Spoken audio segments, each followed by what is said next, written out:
The Beit Hamikdash, the holiest of sites for the people of Israel, was constructed on Mount Moriah in Jerusalem and was the resting place for the Ark of the Covenant, the central place for the worship of God, the heart of the Jewish people.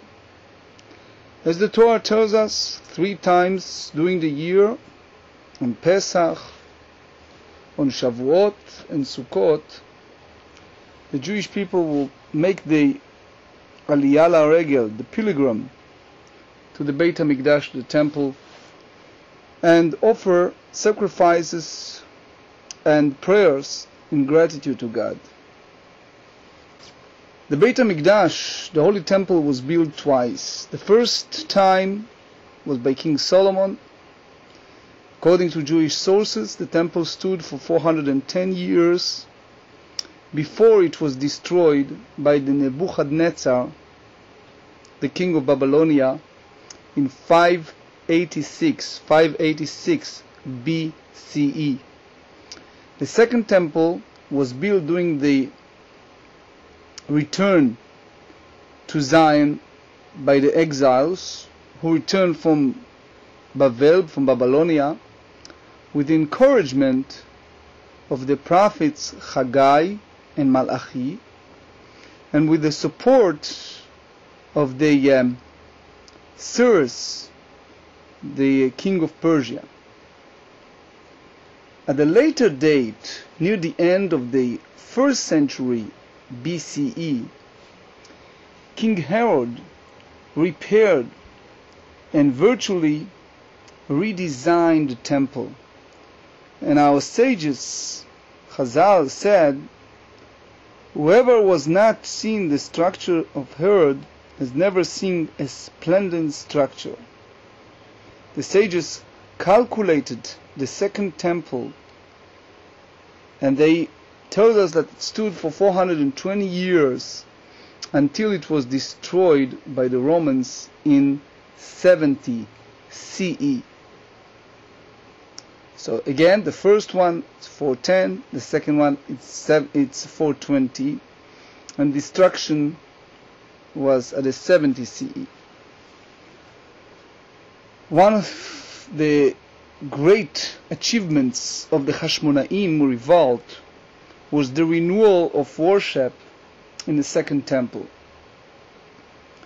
Immediately after the Beit Hamikdash, the temple was liberated. Yehudah Hamaccabi, Judah the Maccabi, the leader of the revolt, did away with the alien ritual, the worship of the Syrian, or some call it Greek Syrian gods, and restored the Jewish temple services.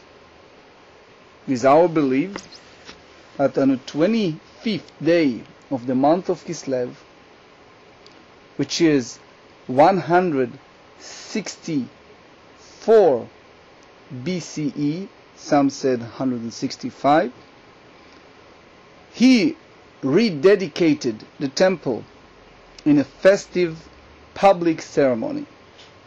He lit the golden menorah and offered the traditional incense and sacrifices. Only pure olive oil stored in the sealed box by the high priests could be used for the temple menorah, and the rabbis tells us in the Talmud that found only one such jar that had not been defiled. Although the amount of oil it contained was only enough to last for 1 day, and that's the key for the story, it miraculously lasted for 8 days until more oil could be prepared. The festival of Hanukkah was established to commemorate this wonder, and it is celebrated with the lighting of an 8-candle menorah, or we call it in Hebrew Chanukkah, for the purpose of Pirsum Hanes, or in Aramaic Pirsum Anisa, meaning to proclaim the miracle. So what happened with the Hashmoniim, and what was the liberation from anti-religious decrees?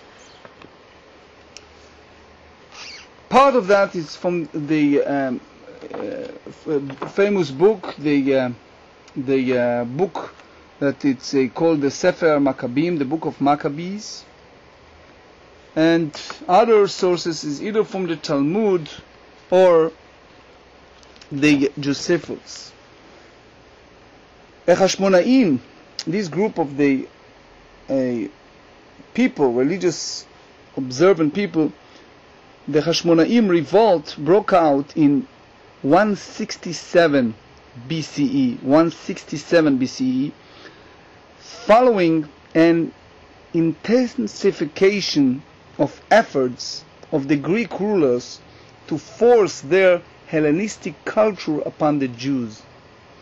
A culture that was centered on rituals directed toward the Syrian or Syrian Greek gods. At that time, the land of Israel was part of the kingdom of the house of the Seleucid, one of the kingdoms established on the ruins of the empire of Alexander Magdon, Alexander the Great. The realm of the Seleucids include Babylonia, which is now somehow the Iraq, Asia Minor, Syria, and the land of Israel, or some call it Palestine, and was home to people of many different cultures and religions. Its ruler, Antiochus IV, some call it, translated from the Greek Hebrew, it's called Epiphanes, meaning the splendid one, wished to unify the kingdom. He thought that it would be possible because so many of the Jewish people had taken on the culture of the Greeks and become what they call mityavnim, followers of the mainly Greek Syrian culture. So he caused the Beit Hamikdash, the temple, to be defiled and converted into a sanctuary for one of the Syrian Greek gods. Some call it Zeus or Dionysos, Dionysus. There's all kind of name, but the idea is he forbade the Jews to worship the god and practice their faith. He forced the Jews to desecrate the Shabbat and the holidays and banned the practice of the Brit Milah, the circumcision. Anyone disobeying these decrees was sentenced to death. The Jewish people were also required to offer sacrifices to the Greek Syrian gods and forced to eat pork, which is one of the strong prohibition. The consequences of his harsh decrees were just the opposite of what Antiochus was intended. We said they sometimes have a counterproductive reaction. And Ka'asher Ya'anu Oto Ken Yirbe V'chen Yifros, they said about Pharaoh, the more decree, the more devoted the people. So that's what happened. The idea of his strong decrees created just the opposite of what Antiochus intended, for they elicited a strong response among the people and led to massive spiritual movement for the sanctification of God's name, which became a model destined to inspire future generations. This movement climaxed in the Hashmoniim revolt, which began in a town of Modi'in. It's one of the towns today in Israel, not far from the present day of city of Lod in Israel. When the king's representatives came, those representatives came to the town to force the resident to offer a sacrifice to the gods, Matityahu, it's important name, the priest of the house of Hashmoniah, rose against him, killing him and destroying the altar he had planned to use. It is said that he then called out Mi la Hashem elai, whoever is for God, come to me, which became the rallying cry for the revolt, drawing masses of Jewish people to the cause. Jews who refused to abandon their belief, and they're willing to fight for them until the very end. Very devoted group of people. Matityahu and his 5 sons, Shimon, Yochanan, Yehudah, Yonatan, and Elazar, fled to the nearby hills, and they were joined by many followers who called themselves the faithful to the faith of Israel. So that's basically the liberation from anti-religious decrees. Now, what about the Mityavnim, the follower of the culture of the Syrian Greeks? The Hellenist movement involves following the Greek way of life and adopting the Greek and Syrian culture, language, and customs. It began to develop in the East with the conquests made by Alexander the Great, which is basically 336 to 323 before Common Era. And for about 200 years after the reign, 2 Hellenistic kingdoms ruled the land of Israel in turn. The Egyptian kingdom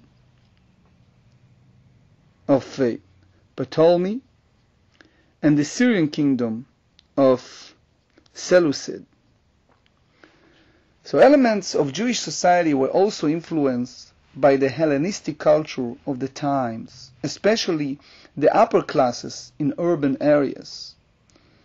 Wealthy families, even those of the high priests, chose to speak Greek and copied the Greek educational institutions, studying Hellenistic literature and philosophy, and becoming distances from their long-held Jewish traditions. Many Jews in Egypt and in the land of Israel, even several Torah scholars, had Greek name. You have names like in the Mishnah you see in Oves, Antigonos, Horkenus. The Greek language was corrupting written as well as spoken Hebrew. Some 2,500 Greek words made their way into the Talmud and other commentaries. So in the 2nd century before Common Era, the scriptures were translated into Greek, and in a well-known work called sort of Septuagint or Septuagint, the translation of the 70, Targum HaShiv'im. The sages of Israel were alarmed at the extent of the spiritual danger to the nation from Hellenism, and they struggle against the influence of Greek education and culture. The Hashmoniam revolt, which broke out in reaction to the decrees of Antiochus IV, gave the grassroots movement of followers, you call it today Hasidim, and impetus in its fight against Hellenistic influence, Hitiyavnut. In the book of Maccabees, there is an amazing story that left a lot of weight in the future generation. Is the story of Hannah v'Shivat Banea, which I would like to dedicate a few moments to that story, because also there is an appearance in the Talmud Tractate Gitten 57 that deal with that. One of the most moving accounts from the time of the Hashmoniam struggle is the story of Hannah and her sons, which appears in the book of Maccabees, the 2nd part, and as I said, also in the Talmud Gitten.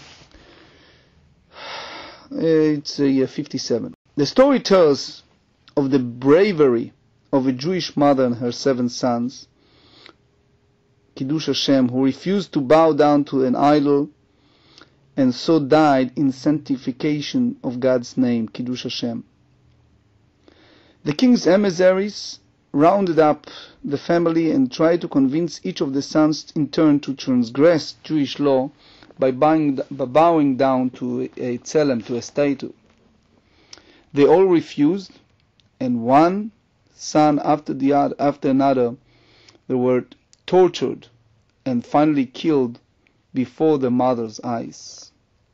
The emissaries tried to trick the youngest child by placing a ring on the ground and asking the boy to pick it up. But that way they thought it will at least appear to the onlookers that he was obeying them and bowing down. And in the book of Maccabi, they said that the boy, however, was not fooled, and he was put to death along with all the others. So the grief-stricken mother asked to be allowed to kiss her martyr's children, and then threw herself from a rooftop and died, joining her sons in their fate. Hannah encouraged her sons to endure the torture and to die Kiddush Hashem in the sanctification of God's name. She said to her youngest boy, "My son, go to your ancestor Abraham, our forefather, and say to him, 'These are the words of my mother. You brought one sacrifice to the altar, and I, Hannah, brought 7. You underwent only the test, but I undertook the deed.'" And this is a text in the Talmud, Babylonian Talmud, in Tractate Gitten 57. So the story of Hannah and her 7 sons took place during the time of the destructive decrees of Antiochus Epiphanes. Her example of gvura, of bravery and self-sacrifice, gave the Jewish people the courage to defend their values. And this was the beginning of a struggle against the king's decree, in which they were willing to die for their religious beliefs. So what is a Kiddush Hashem? Just one word of Kiddush Hashem. Kiddush Hashem, the definition. Kiddush Hashem is the nechonut, the willingness to endure great pain or loss, and even die for the cause of belief in gods of Israel and dedication to the principles of this belief. The illustration depicts, the one that I'm showing you, those who oppose the anti-religious decree of Antiochus IV. And you see, it's amazing how in this illustration they're sacrificing their life in sanctification of God's name. And I see on your faces that they have some connotation to other sources in our past, in history, especially the Shoah. Now, in the Sidurim we see the story of Milchemet HaMe'atim Neged HaRabim. We said in Al Nisim, Rabim Neged Me'atim, the few won over the many. So the few battling against the many, the Hashmoniam revolt initially took the form of guerrilla warfare, but eventually developed into an open battle between this very small Jewish volunteers army and massive professional Greek forces. I read one of the books that speaks about 28 families. With the death of the leader Matityahu, the first leader of the revolt, in the year 166 before Common Era BCE, his third son Yehudah Hamaccabi, Judah, took control, and he quickly became recognized as a brilliant general and strategist. So in the fight against Apollonius, the Seleucid general in Samaria, he devised way to exploit the advantages that Jews had in the familiarity with the terrain and their ability to move quickly. According to our tradition, Judah killed Apollonius and destroyed his army. Apollonius' sword became his own, and that's the text in this book, Yehudah Hamaccabi, and I quote, he fought with it throughout the years. The Maccabean military strategy was to engage in a small-scale warfare.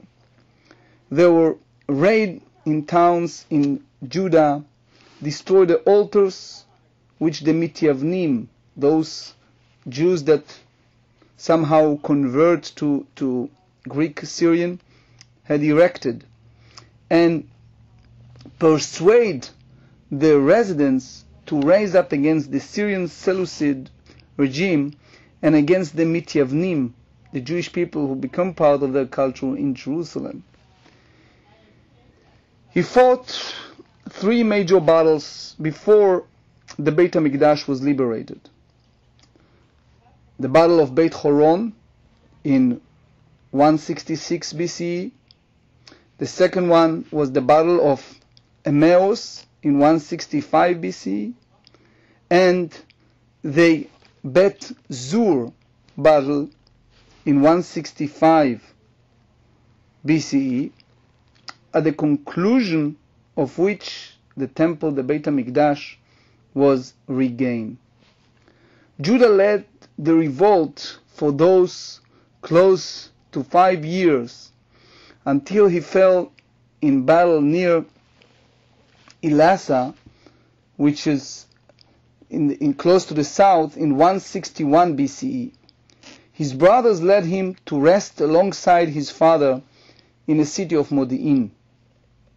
The revolt did not stop when Jerusalem was won. That's important to note. The revolt did not stop. The Hashmoniim continued Judah's campaign of liberation for many years until national sovereignty was restored. A period of independence ensued, which was last for 200 years until the desecration of the Second Temple by the Romans. So we should note that the whole story of Hanukkah happened about 200 years before the destruction of the Second Temple. Now someone asked me before the shiur, what's the name of the festival? The Chanukkah literally means dedication or housewarming. For a new structure, as the word used in the Tehillim, Psalm 30, they said a hymn, a song of dedication of the house for David. Chanukat Habayit David. After the Hashmonaim purified the temple and the altar to remove the stain of idol worship, they celebrate the dedication, Chanukkah, as is related in the book of Hashmonaim, the first chapter. They said, and I quote, they dedicated the altar on the very day the alien nations defiled it. And they celebrated this dedication for 8 days. Josephus, the famous Jewish historian, called the holiday the Festival of Light, Chag HaUrim, Festival of Lights, referring to the salvation which came to the Jews as a sudden shining of light, and this name is still used.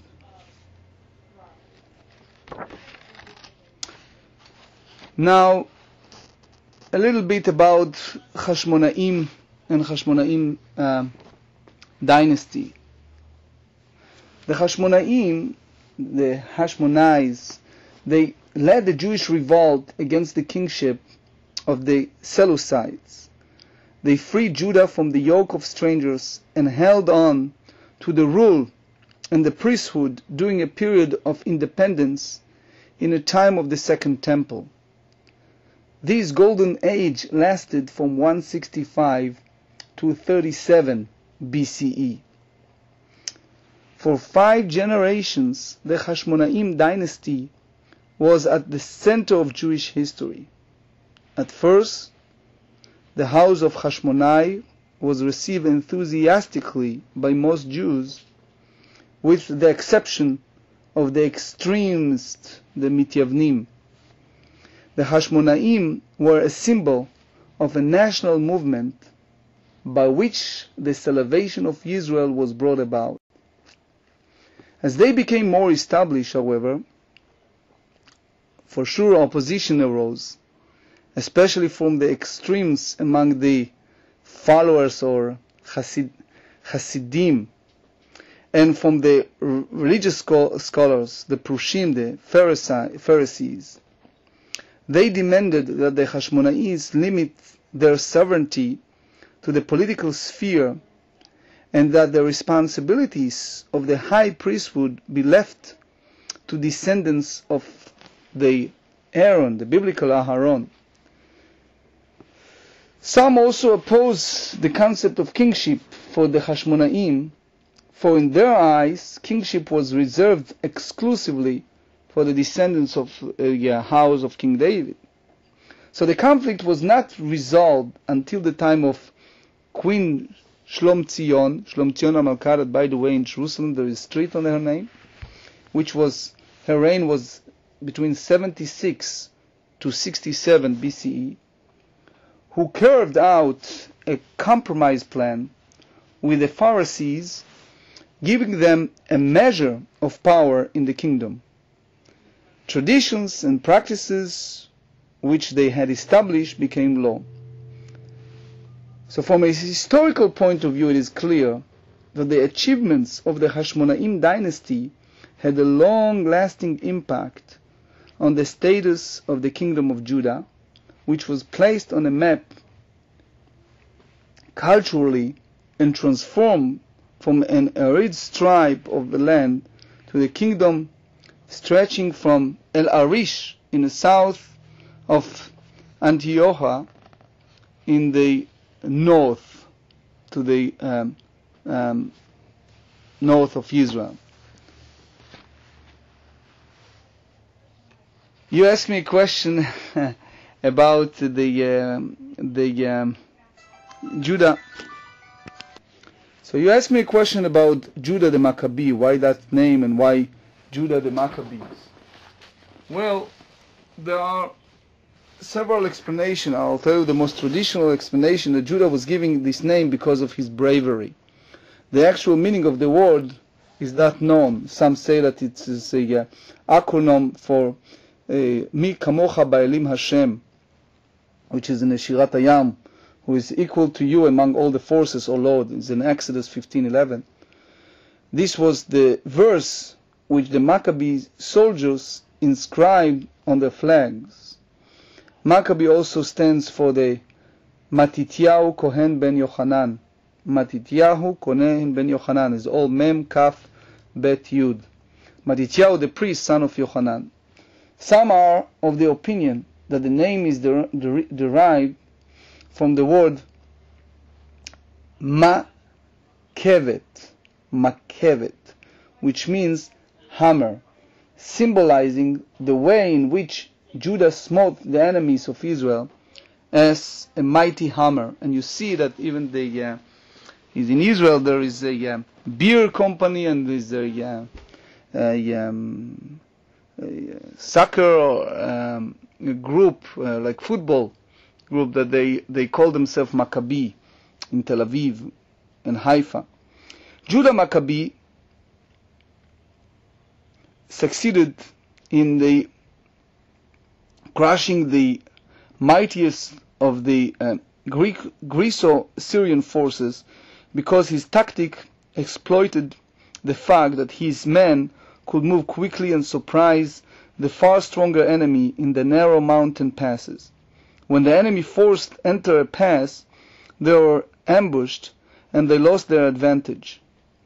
Judah forced them to fight his men face to face in a setting where the Jews were in the upper hand. And that's the basic story of the Beit Hamikdash and the celebration, the uprising of the Mircale.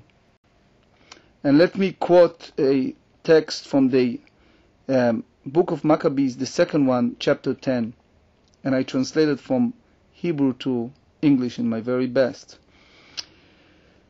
Uvayom asher tuma hamikdash bidei nochrim, and on the day that the temple was defiled by the idolaters, on that very day the temple was cleansed, on the 25th of the month, Kislev. And it was agreed by all to celebrate these days every year. And so it was at the end of the reign of Antiochus, called Epiphanes.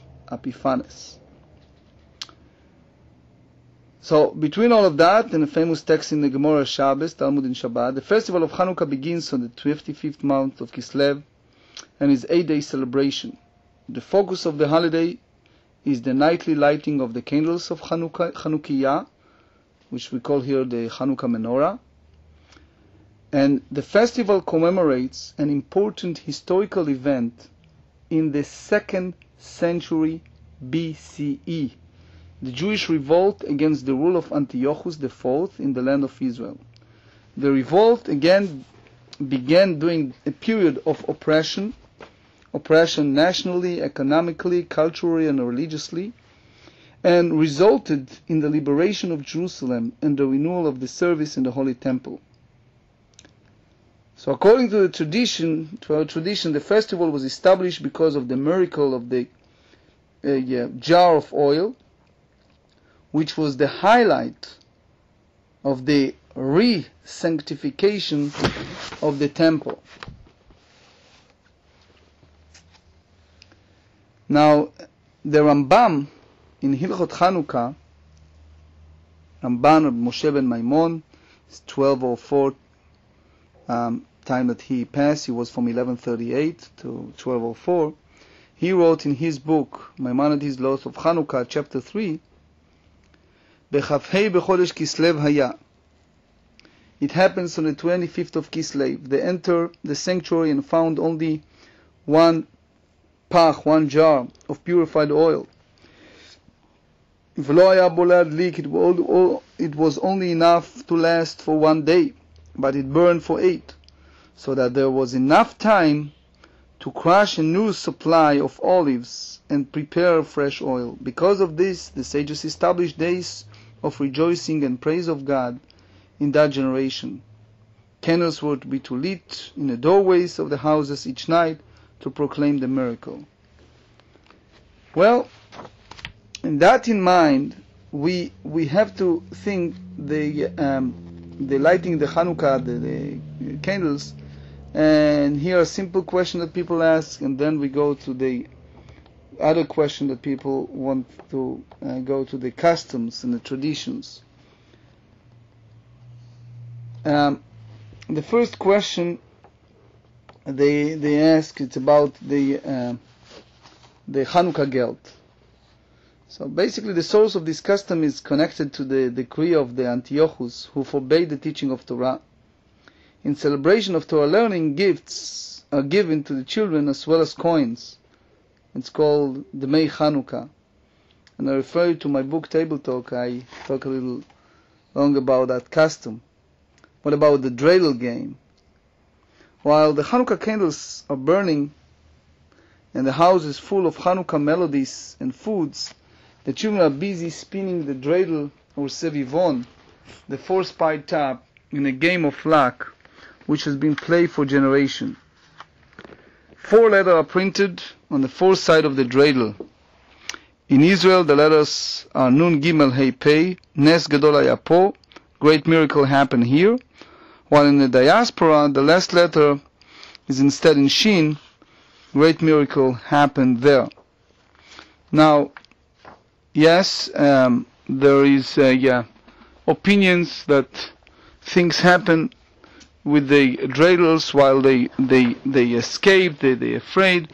It's a lot of writing in the contemporary rabbis regarding to this nice minhag of the candles.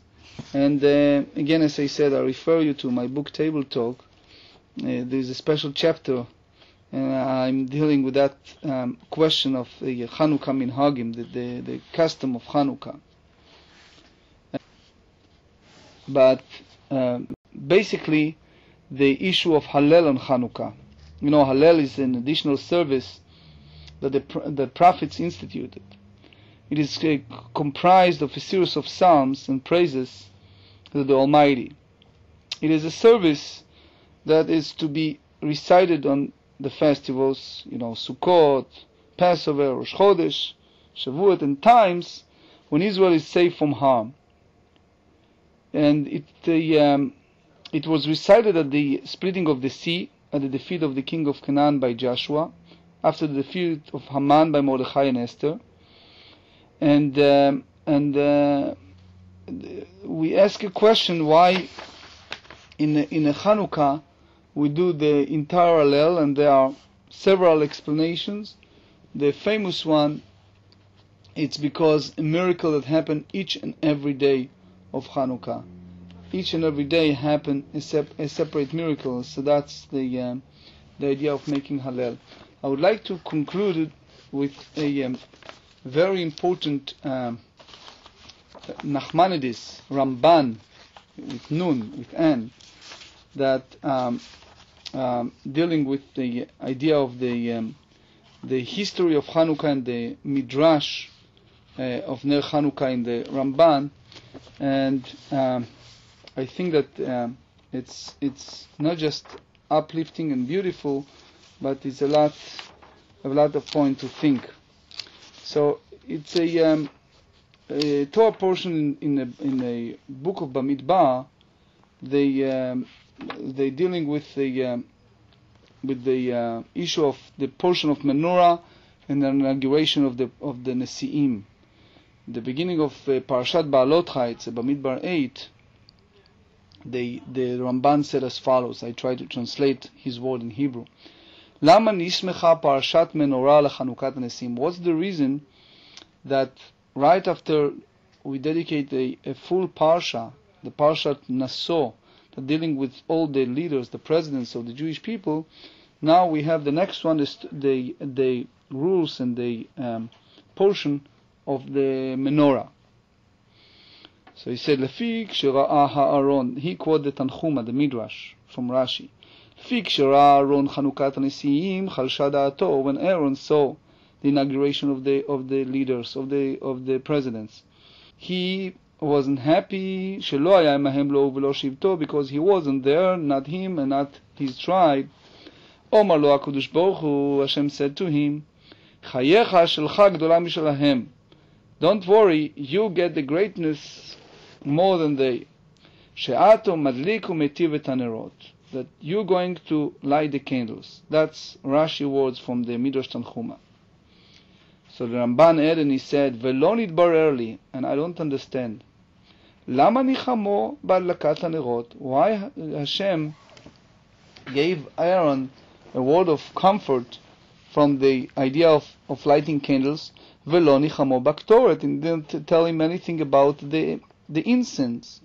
Uva'avodat Yom Kippurim she'ena kshera labo, because the idea of bringing incense or the worship of Yom Kippur, Day of Atonements, it's only by the Aaron and his descendants. And he goes on to say, the Nacmandies, אבל עניין ההגדה הזו לדרוש רמז מן הפרשה על חנוכה של נרות. But this is an implication to lighting candles of Hanukkah, שהייתה בבית שני על ידי אהרון ובניו, that happens during the era of the second Beit Hamikdash, second temple, by the descendants of Aharon. רצוני לומר, I meant by that, חשמונאי כהן גדול ובניו, the Hashmonai, the high priest and his children. ובלשון הזה מצאתי, and I found this idea במגילת סתרים לרבנו ניסים. It's a book called Hidden Text from רבנו ניסים, שאמר, ראיתי במדרש, I saw in the Midrash, rabbinical writings, כיוון שהקריבו 12 שבטים ולא הקריב שבט לוי, because 12 tribes brought an offering, but only the tribe of Levi did not do it. אומר לו הקדוש ברוך הוא למשה, Hashem said to Moses, דבר אל אהרון ואמרת לה, speak to Aaron and said to him, don't worry, יש חנוכה אחרת שיש בה הדלקת הנרות, there it will be a festival of Hanukkah in the future that you light candles. ואני עושה בה לישראל על ידי בניך ניסים, and I'll make to your descendants, to the nation of Israel, toward your descendants, toward the priests, many miracles, and utshua, and salvation, וחנוכה שקרויה על שמם, and the festival of Hanukkah that named after them, the descendants of Aaron, והיא חנוכת בני חשמונאי, and this is the festival of Hanukkah that named after the children of Hashmoniam, that is descendants of Aaron. לפיכך הסמיך פרשה זו לפרשת חנוכת המזבח. That's the reason, according to Nacmandies, that the portion of menorah in the book of Number it's right following the story of the Nesim. But in the Midrash Tanchuma Yashan and also Midrash Rabba, I saw another text, and I would like to share it with you. And here is the text. Omar lo HaKadosh Baruch Hu leMoshe. Hashem said to Moses, Lech emor leAaron, go and say to Aaron, Al tityarei, fear not. Legdula mizot ata muchan. Much greater greatness you will get. HaKorbanot, kol zman shebeis Hamikdash kayam em noagim. The sacrificial offering is in existence only at the time that the temple is in existence. אבל הנרות, but the lighting the candles, לעולם אל פני המנורה יאירו. They are always, for everlasting, the candles will lit. וכל הברכות שנתתי לך לברך את בניי, and all the blessings that I bestow upon you, Aaron, and you children, to bless my children, the children of Israel, אינם בטלים לעולם, they will not annul, never. והנה דבר ידוע, the Midrash said, and it's a well known, שכשאין בית המקדש קיים והקורבנות בטלים מפני קורבנות, that when the Beit Hamikdash this is not in existence and is no more sacrificial offering, אף הנרות בטלות, is also not lighting Chanukkah, is not lighting menorah. אבל לא רמזו אלא לנרות חנוכת חשמונאי. The only candles that still lighting even without the holy temple, and even the time that the Jewish people were in the diaspora, in the exile, they're still lighting Hanukkah candles. וכן ברכת כהנים הסמוכה לחנוכת הנשיאים, and also the blessing of the priest that is right next to the inauguration of the presidents, the leaders of the tribes. נוהגת לעולם, it's customary to do for everlasting. So, meaning the connectedness between these two portions, the portion of the Nesim and the portion of the menorah, before and after, it's for the honor of Aaron that he is not part of that list. And I think that word of the Midrash and word of the Rambam is fascinating, because it is a prognostication. It's like a prophecy that the children of Aaron, by the ability of lighting the menorah in all the hall and all the Jewish people's hearts, is something that will remain forever to this very day. And at this time, I want to wish you all a happy